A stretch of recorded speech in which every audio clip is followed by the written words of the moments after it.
Vous avez le droit. On a le droit d'être réactionnaire et d'être conservateur. C'est ainsi va la vie démocratique. Le droit de la filiation. Et c'est bien cette question de la filiation qui pose problème à celles et ceux qui s'opposent aujourd'hui encore à l'ouverture de la PMA aux couples de lesbiennes. Donc on est au cœur du sujet et quand j'écoute sur les bancs de l'opposition les arguments pour s'y opposer, on voit bien comment toute la colonne vertébrale de l'ordre des sexes et des sexualités qui est bousculée depuis un siècle, finalement dérange, et c'est bien logique, celles et ceux qui sont attachés à la conservation d'un modèle familial, d'un modèle d'identité masculin-féminin qui serait inscrit pour toujours et qu'il faudrait faire perdurer. Alors pour notre part, nous sommes attachés profondément au principe d'égalité et nous estimons, j'y reviendrai tout à l'heure sur égalité et différence, et nous estimons que ce que nous adoptons aujourd'hui est le fruit de batailles sociales qui ont été menées depuis des décennies et qui ont permis que nous ayons enfin, dans cet hémicycle, la possibilité de faire valoir une avancée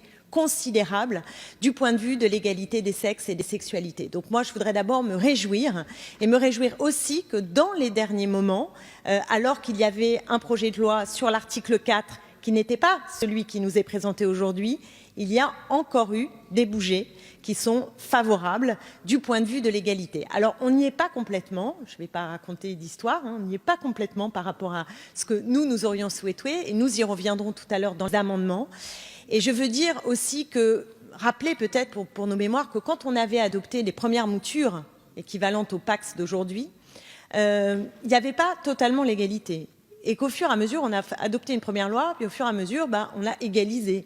Parce que évidemment que toutes les questions sont arrivées au fur et à mesure avec des gens qui disaient mais enfin écoutez, c'est pas normal, maintenant on a le Pacs, il y a tel et tel droit auquel peuvent accéder des couples qui se sont mariés, nous non, enfin vous voyez ce que je veux dire. Et on arrive à l'ouverture du mariage aux couples de même sexe. Et je pense que là on est dans la continuité de ce processus, donc je veux y voir un progrès, tout en étant, vous imaginez bien, sur les bancs qui sont les nôtres et qui avons mené cette bataille depuis très longtemps.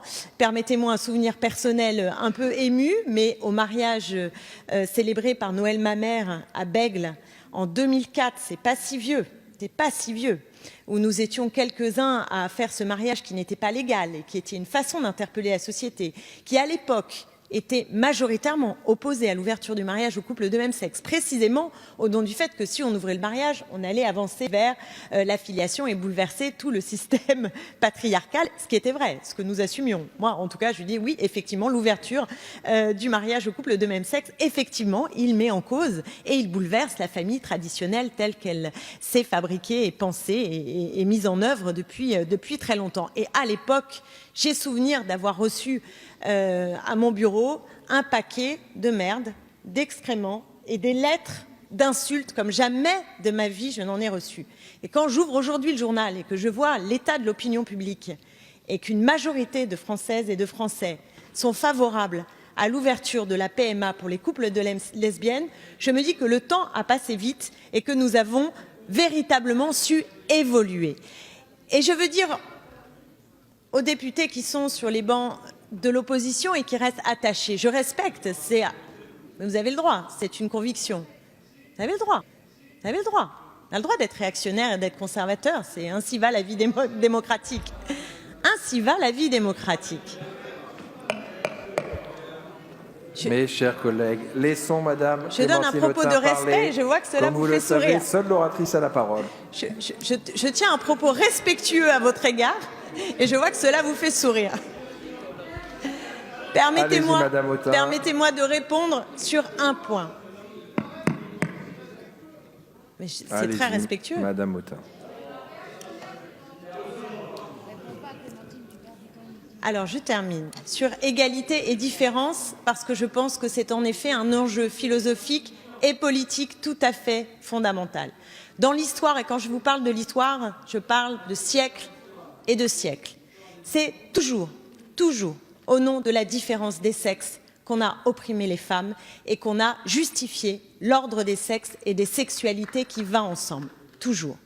Et on confond deux registres. L'égalité est un registre politique. La différence, elle est, je dirais, inhérente au genre humain. Nous sommes des individus qui sommes différents. Mais comme le disait Simone de Beauvoir, on ne naît pas femme, on le devient. Et donc, ce que nous ne voulons pas, c'est être enfermés dans un destin prétendument biologique qui nous assignerait un ordre qui empêcherait à chacune et à chacun de devenir des individus pleinement libres. Alors évidemment, c'est un brouillage considérable des normes traditionnelles, historiques, ancrées.